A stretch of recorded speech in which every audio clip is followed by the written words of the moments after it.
Ya, selamat datang di Welcome.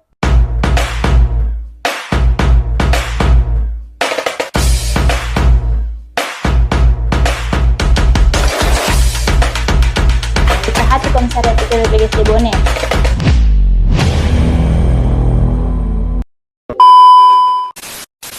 Baik, bismillahirrahmanirrahim. Assalamualaikum warahmatullahi wabarakatuh. Halo kohati-kohati sekalian, perempuan-perempuan yang ada di seluruh Indonesia, terutama khususnya di Sulawesi Selatan dan Kabupaten Bone. Hari ini kita akan melaksanakan podcast yang merupakan program kerja dari Kohati Komisariat UPB PGSD Bone. Dan kebetulan sekali sangat merupakan sebuah kehormatan bagi saya karena yang ada di samping saya ini sebagai narasumber merupakan Ketua Kohati Komisariat Kesmas Unhas, dan beliau juga sebenarnya teman seperjuangan saya pada saat forum latihan khusus Kohati ya, kita kalar kemarin. Oke, teman-teman, mungkin saya sudah mengulik sedikit namanya dan asalnya, tapi kita persilahkan dulu kepada narasumber untuk memperkenalkan dirinya lebih intens lagi. Oke. Ya. Terima kasih sebelumnya. Assalamualaikum warahmatullahi wabarakatuh. Waalaikumsalam. Ya, saya sebelumnya mengucapkan banyak terima kasih kepada Ketua Hati karena sudah memberikan wadah-wadah kepada saya. Sebelumnya perkenalkan, saya Nur Latifah Sarda, biasa dipanggil Latifah. Saat ini saya aktif sebagai mahasiswa di Fakultas Kesehatan Masyarakat Universitas Hasanuddin. Selain fokus pada kegiatan akademik, saya juga lumayan aktif di lembaga-lembaga kemahasiswaan, baik itu di internal fakultas maupun di eksternal fakultas, salah satunya di Kohati Kesmas Unhas Cabang Makassar Timur. Oke, jadi kebetulan beliau ini merupakan mahasiswi dari kesehatan ya, kesehatan. Terutama yang paling penting di sini sebuah kebanggaan karena berasal dari universitas ternama di Indonesia bagian timur ya, Universitas Hasanuddin, kampus merah. Oke. Sebenarnya podcast kita hari ini itu membahas tentang kekerasan seksual, tetapi ini kita mengulik bagaimana pandangan kita tentang yang sudah lewat di tahun 2024 kemarin. Jadi bagaimana sih sebelumnya kita harus tahu sih apa itu perempuan, bagaimana sih perempuan di mata seorang ketua hati Kesmas Unhas ini. Baik, jadi kalau misalnya kita membahas tentang perempuan, pasti yang pertama terlintas di benak saya itu perempuan ini adalah makhluk yang diciptakan Tuhan dengan kondisi yang istimewa. Karena perempuan ini dia sebagai tonggak peradaban. Katanya kalau misalnya untuk menghancurkan sebuah peradaban, maka hancurkan perempuannya. Sebenarnya ada kutipan yang saya suka sekali dari Mukadimahnya PDK. Ada dikatakan bahwa perempuan adalah tiang negara. Ketika baik perempuannya, maka baik pula negaranya. Ketika rusak negaranya, maka rusak pula. Ketika rusak perempuannya, maka rusak pula negaranya. Ya, saya rasa ini sangat relate karena bagaimana ketika perempuan dihancurkan, maka yang kita hancurkan adalah generasi penerus. Belum lagi dalam Islam, mungkin yang kita kenal bahwa perempuan ini dia posisinya sebagai sekolah pertama bagi anak-anaknya. Jadi memang sebagai perempuan seharusnya perempuan ini dia bisa berdaya dan eksis karena lagi-lagi posisi perempuan sebagai tadi sekolah pertama untuk anak-anaknya, dia harus bisa menjadi seseorang yang berdaya. Berdaya dalam hal ini adalah perempuan yang berpendidikan, yang bisa berekspresi di ruang-ruang publik karena sejatinya perempuan harus sadar bahwa dia punya peran yang harus konkret, baik itu perannya sebagai putri untuk ibu dan ayahnya, perannya sebagai ibu untuk anak-anaknya, dan istri dari suaminya. Begitu sih kalau saya mendengar kata perempuan itu sendiri. Iya, perempuan itu terdiri dari 3 perannya ya tadi ya kan, sebagai seorang anak terlebih dahulu, terus selanjutnya menjadi istri, dan lalu menjadi ibu. Nah, kalau kita ya memang sih relate sekali mukadimah dari Kohati itu sendiri, dari PDK itu sendiri. Tapi kalau kita melihat dari masa lalu, ya kita sudah lihat bahwa di pesta demokrasi kemarin perempuan sudah turut serta, turut andil di ruang publik, bisa ikut kontestasi dalam ranah politik. Dan banyak hal-hal yang sebenarnya bisa kita lakukan sebagai seorang perempuan. Perempuan itu bisa diberdayakan. Akan tetapi kan ada beberapa peristiwa-peristiwa yang mungkin tanda kutip menganiaya perempuan atau melecehkan perempuan. Nah, bagaimana sih pandangan dari Ayunda ini tentang perempuan yang masih belum bebas? Memang perempuan sejatinya semua manusia itu bebas berekspresi, terutama juga perempuan. Akan tetapi kita melihat bahwa masih angka kekerasan seksual atau bahkan pelecehan seksual itu paling tinggi adalah perempuan. Bagaimana sih pandangannya? Ya, kalau kita lihat memang secara historis sebenarnya perjuangan emansipasi perempuan sudah ada sejak dahulu kala. Bahkan kalau misalnya kita mau lihat yang paling terdekat dari bagaimana perjuangannya Raden Ajeng Kartini untuk bagaimana perempuan bisa meraih pendidikan, tidak heran kalau misalnya hari ini peran-peran perempuan sebenarnya sudah terlihat mulai konkret dari bagaimana tadi perempuan sudah mulai terlibat di politik. Dan saya lihat juga banyak teman-teman kita sudah mulai berani, bukan perempuan hari ini bukan cuma hadir, tapi dia ikut berperan. Jadi bukan cuma sekedar bahwa sosok perempuan ini ada, tapi dia ikut ambil peran. Beberapa perempuan sudah berani menjadi pemimpin, bukan lagi cuma sekedar hak suara yang kita berikan, tapi bagaimana kemampuan tak untuk menunjukkan bahwa sebenarnya kita juga pantas, kita juga layak untuk menjadi pemimpin itu sendiri.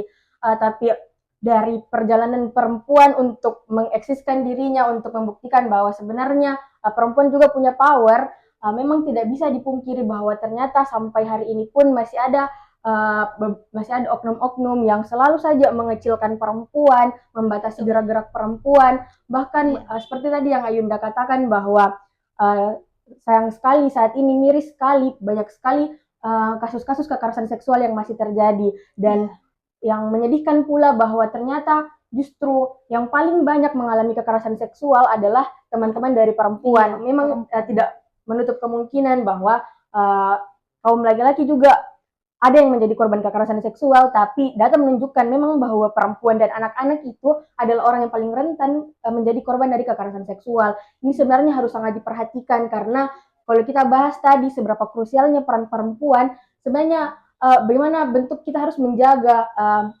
penggak peradaban ini agar tetap bisa berdaya, begitu menurut saya.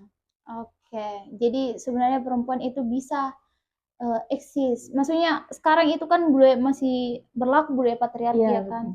Seharusnya budaya patriarki itu bisa kita gantikan sebagai matriarki karena banyak perempuan sekarang yang bisa terjun di berbagai bidang. Politik, ekonomi, bukan hanya sekedar sumur, dapur dan kasur, ya kan? Oke, tapi kan ini Ayunda berasal dari universitas yang ternama ya kan. Baru-baru ini ya memang data menunjukkan bahwa angka kekerasan terhadap perempuan itu yang paling tinggi.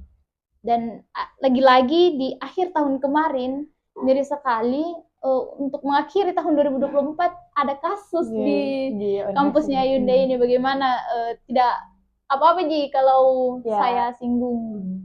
Oke. Bagaimana sih apakah di kampus Ayunda ini ada Satgas PPKS kan? Bagaimana kerja anunya itu kinerjanya untuk menangani kasus ini? Ya, sebenarnya sangat amat disayangkan juga bahwa ternyata selama ini kampus yang dianggap sebagai ruang aman justru jadi tempat yang banyak predator seksual di dalamnya. Kasus-kasus seperti pelecehan yang dilakukan antara dosen dan mahasiswa, kakak tingkat dengan adik tingkat. Saya rasa bukan cuma di kampus saya, tapi banyak sekali juga kampus-kampus yang lain yang merasakan hal yang sama. Nah, itu yang menjadi sebenarnya kenapa kemudian kasus kekerasan seksual ini harus selalu dikawal, karena mungkin yang selalu kita kenal bahwa kasus kekerasan seksual ini dia seperti fenomena gunung es, di mana yang terlihat itu tidak seperti yang terjadi di lapangan. Kalau dari yang saya baca, saya ingat saya di laporannya Komnas, catatan tahunannya itu laporan terkait kasus kekerasan seksual tahun 2023 itu dia sekitar 289.000 kasus. Nah, sebenarnya kalau kita lihat dari data, ini ada penurunan sekitar 12% dari tahun 2022. Tapi kembali lagi bahwa kasus kekerasan seksual ini dia merupakan fenomena gunung es. Memang yang terlapor pada Komnas Perempuan adalah 289.000 kasus, tapi jika kita gali lebih dalam lagi, mungkin ada banyak sekali teman-teman kita yang mengalami kekerasan seksual tapi tidak berani untuk melapor. Nah, mungkin salah satu bentuk kenapa kemudian para korban ini takut untuk melapor karena biasanya yang menjadi korban dan pelaku ini ada relasi kuasa. Seperti yang terjadi di kampus saya kemarin, ada relasi pelaku dan korban, ada hubungan antara dosen pembimbing dan mahasiswa. Sehingga untuk melaporkan, mahasiswa juga merasa takut karena ada relasi kuasa di situ. Iya, betul. Nah, selain itu, selain rasa takut, saya rasa beberapa orang juga masih tidak tahu yang mana disebut sebagai kekerasan seksual. Mungkin bagi masyarakat awam yang dimaksud sebagai kekerasan seksual cuma sebatas pada perkosaan dan pelecehan. Iya. Tapi kan ketika saya menyentuh, kemudian orang yang saya sentuh merasa tidak nyaman, hal tersebut juga bisa dikatakan sebagai kekerasan seksual. Oh, jadi Iya. kalau pelaku sengaja tetapi korban merasakan tidak nyaman, Iya. ya maka itu bisa disebut sebagai kekerasan seksual. Ya, itu sebenarnya terbahas dalam Undang-Undang TPKS, ada 12 jenis kekerasan seksual. Ya. Nah, masalahnya masyarakat kita kadang menganggap sepele, bahkan seperti siulan, catcalling, itu Iya. tidak dianggap sebagai sebuah kekerasan seksual, padahal itu langkah awal dari kekerasan yang lebih parah lagi seperti perkosaan dan sebagainya. Oh, Yang saya dan teman-teman di kampus juga cukup sering mengikuti ketika ada diskusi-diskusi terkait kekerasan seksual. Bahkan kemarin juga ikut selama pengawalan kasus yang baru-baru terjadi ini. Dan memang ternyata banyak yang takut melaporkan karena perkara relasi kuasa tadi. Ada juga yang takut melaporkan karena stigma masyarakat. iya, Karena betul. kebanyakan ketika dia sudah diketahui sebagai korban dari kasus kekerasan seksual, jarang ada yang berperspektif korban. Kebanyakan akan menyalahkan korban, entah itu karena pakaiannya atau perilakunya, Betul. tanpa menyadari bahwa sebenarnya korban adalah orang yang perlu kita lindungi terlebih dahulu. Terlepas dari bagaimanapun cara dia berpakaian, perlu kita perhatikan bahwa dia adalah korban dari kekerasan seksual itu sendiri. Begitu sih dari saya. Terus terkait kinerja dari Satgas PPKS Unhas, sebenarnya kehadiran Satuan Petugas Pencegahan dan Penanganan Kasus Kekerasan Seksual ini sudah cukup lama ada di Unhas dan itu menindaklanjuti Permendikbud. Namun memang secara kinerja dari teman-teman di Unhas, teman-teman lembaga mahasiswa sering sekali mengkritiki karena dianggap bahwa Satgas PPKS hari ini kurang responsif. Seperti yang kasus yang kemarin terjadi, kronologinya adalah ketika si korban telah dilecehkan, dia kemudian melapor ke Satgas, dia tidak mendapat respon yang baik dari Satgas. Bahkan Satgas cenderung kurang responsif, bahkan simpang siur, dikatakan bahwa justru Satgas mengatakan bahwa korban ini halu ketika dia melaporkan. Makanya kemudian mencuat amarah dari teman-teman, kenapa kemudian satuan petugas yang seharusnya melindungi korban malah seakan-akan menyalahkan korban dan melindungi pelaku dengan alibi bahwa pelaku adalah orang yang alim dan sebagainya. Padahal kalau kita lihat dari sisinya korban, ketika dia sudah dilecehkan kemudian melapor dan yang terjadi malah dia yang disalahkan, sungguh kasihan kan. Dia berpengaruh pada psikologinya. Nah, kemudian yang terakhir, updatean terakhir bahwa dari kampus dia memberikan skorsing kepada dosen. Nah, teman-teman dari lembaga mahasiswa merasa bahwa tidak setimpal sanksi yang diberikan karena hanya sebatas skorsing, sementara trauma yang dirasakan oleh korban itu seumur hidup. Sementara ini dosen ketika selesai masa skorsingnya, dia bisa hidup lagi seperti biasa, bahkan dikhawatirkan dia akan mencari korban-korban baru. Betul. Seperti itu, makanya teman-teman sangat mengawal kasus kemarin. Ya, betul-betul diapresiasi ya pengawalan yang dilakukan oleh orang-orang yang memang menindaklanjuti kekerasan terhadap perempuan. Dan sangat disayangkan ketika perempuan itu yang orang mulia dilecehkan begitu saja. Tapi saya kagum sama jujur saya kagum dengan korban yang bisa speak up. Karena sebenarnya korban pelecehan seksual itu bukan hanya di kampus ternama ini, banyak kampus-kampus lain, cuma ya menganggap ini bukan masalah, ini hanyalah sepele, hanya disentuh, hanya apa diberikan catcalling gitu. Mereka merasa ya sudah biasa, lumrah lah kan, tanpa disengaja itu merupakan bagian dari kekerasan seksual. Nah, saya juga pernah baca itu kekerasan seksual terbagi atas verbal dan non-verbal. Jadi catcalling itu masuk dalam verbal ya. Nah, kemarin juga ada kasus dari saya terinspirasi dengan beliau. Dia Kak Selvi ya, saya kenal di media sosial dan ternyata dia juga merupakan korban kekerasan seksual tapi secara verbal. Dan pelakunya itu ternyata mahasiswa dari universitas yang bisa dibilang universitas ternama juga di Makassar. Itu Ayunda pernah baca-baca Ya, saya sedikit banyak tahu tentang kasusnya. Iya. Sangat disayangkan lah seorang perempuan yang ingin tumbuh dan mekar untuk menjadi seorang aktivis malah dilecehkan, dikata-katai hal-hal yang tidak baik ya kan. Saya turut prihatin atas kejadian-kejadian di masa lampau, tapi saya juga mempunyai harapan bagaimana perempuan bisa tumbuh di tahun 2025 ini, bisa lebih eksis begitu. Jadi kalau Ayunda sendiri bagaimana tanggapannya mengenai kedepannya perempuan itu harus apa sih supaya bisa tumbuh, supaya bisa mengurangi angka pelecehan seksual ini? Karena selalunya tuh perempuan kan selalu jadi korban, tidak selamanya sih, tapi keseringan perempuan itu korban. Dan itu yang membuat perempuan tidak bisa hanya jalan di tempat begitu. Bagaimana pandangan Yunda tentang itu? Ya, sebelumnya tadi saya mau tanggapi tentang kasusnya Kak Selfie. Ya, itu sebenarnya salah satu bentuk yang harus kita apresiasi ketika dia berani speak up sama kasus sama dengan korban yang di kasus yang di kampus ya.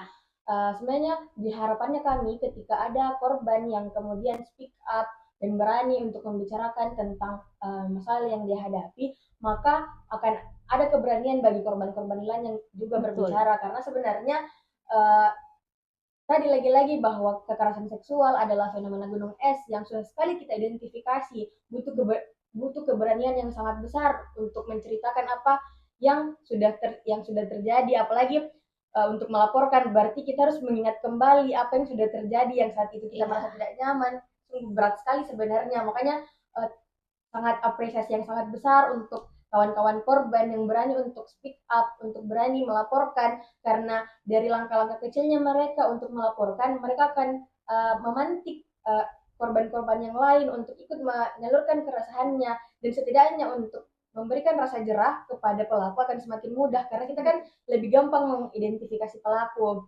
Kemudian harapannya sebenarnya kasus kekerasan seksual setiap dari pemerintah pun sebenarnya sudah banyak upaya-upaya untuk menekan angka kekerasan seksual dengan dikeluarkannya undang-undang TPKS misalnya kemarin. Tapi lagi-lagi yang disayangkan bahwa ternyata kadang regulasi tidak diimplementasikan dengan baik. Sudah dirancang sedemikian rupa, kemudian saat diimplementasikan, yang implementasikan kurang paham, bahkan dari teman-teman perempuan masih banyak yang tidak tahu. Seperti misalnya tadi bahwa ternyata ada jenis-jenis kekerasan seksual yang lain selain perkosaan dan pelecehan. Mungkin teman-teman merasa bahwa saya merasa tidak nyaman, tapi karena teman-teman perempuan tidak tahu bahwa itu adalah sebuah kekerasan seksual, makanya tidak dilaporkan. Kemudian kalau kita membahas bahwa kekerasan seksual ini sangat merugikan, menurut saya sangat amat merugikan, khususnya apabila korbannya adalah perempuan. Memang tidak menutup kemungkinan bahwa korban juga bisa jadi ada laki-laki, tapi sanksi sosial yang didapatkan sering sekali lebih memberatkan kepada perempuan. Korban kekerasan seksual bukan hanya terluka secara fisik, tapi dia bisa terluka sampai psikologisnya, bahkan kehilangan rasa percaya diri dan rasa aman.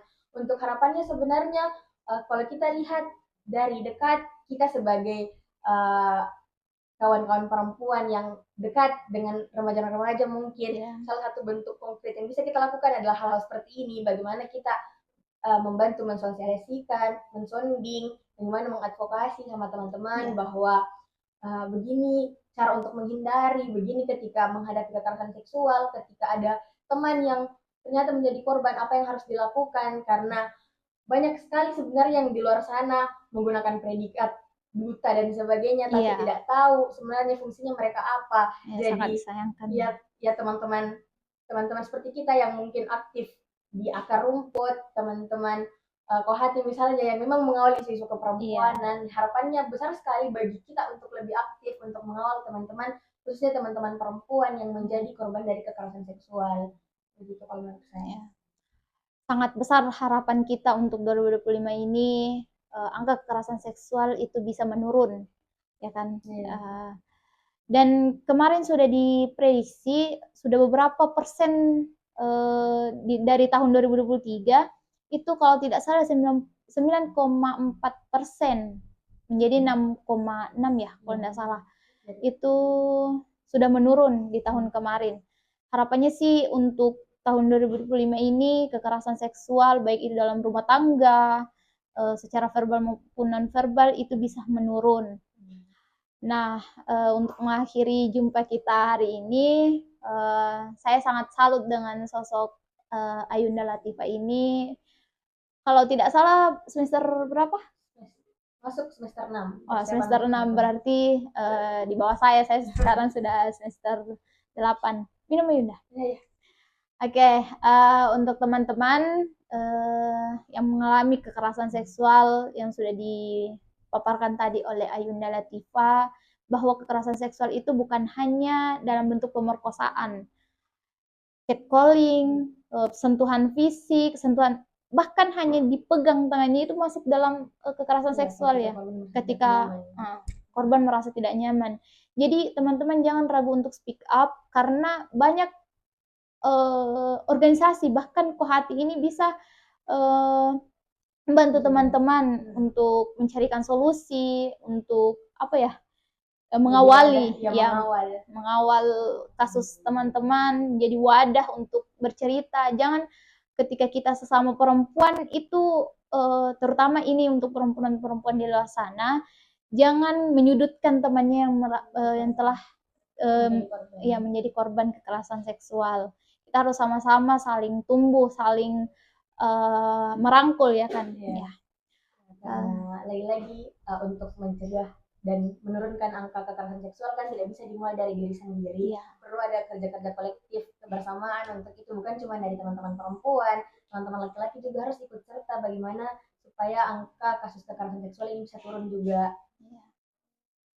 Mungkin itu saja ya bincang-bincang kita hari ini tentang perempuan. Perempuan itu bisa speak up, perempuan bisa terjun di ranah politik, di ranah ekonomi, semua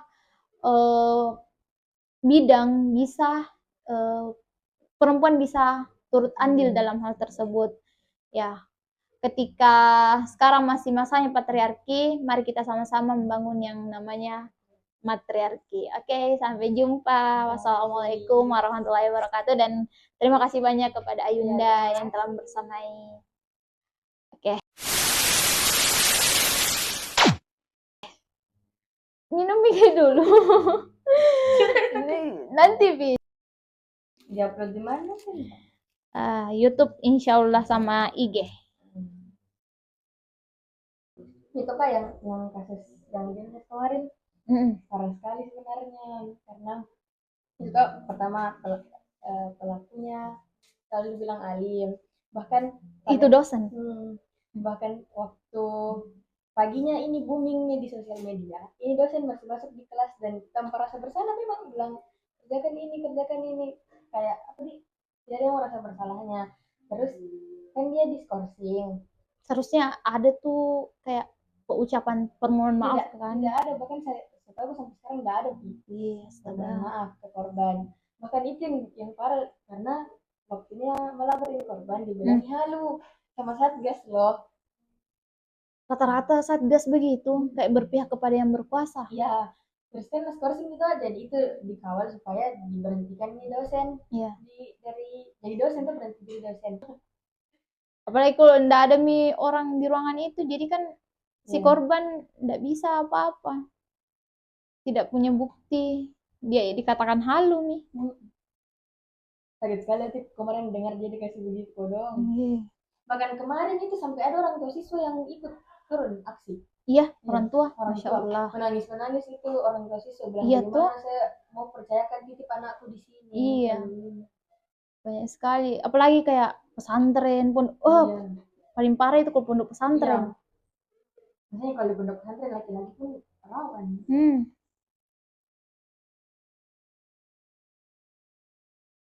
Pesantren, fisik, seksual, ada semua. Mau berpikir solusinya pengantaran apa? Mendidik secara agama apa? Bagaimana? Sedangkan ustaz juga. Iya, sedangkan yang tokoh agama Iya. Ini kutunggu dari PDK terbaru nih Kak. Iya, saya itu juga kutunggu PDK terbaru. Saya mau tuh sosialisasikan. Mau juga dibedahi itu PDK terbaru. Kemarin sempat itu mau jalan prokerku. Terus lupa Kak, tanya cabang bagaimana dikeluar atau tidak. Sudah siapin semua panitiaku, tinggal ini teknis-teknisnya Mam, ternyata tidak keluar ditunda lagi. Iya, dari PB ku chat juga seniorku yang fungsionarisnya di sana tuh bilang nggak ada PK kira-kira kapan dekat-dekat sini? Nggak tahu, bilang saja masih yang Surabaya dipakai deh, belum yang Pontianak. Lamanya nih padahal. Iya tuh,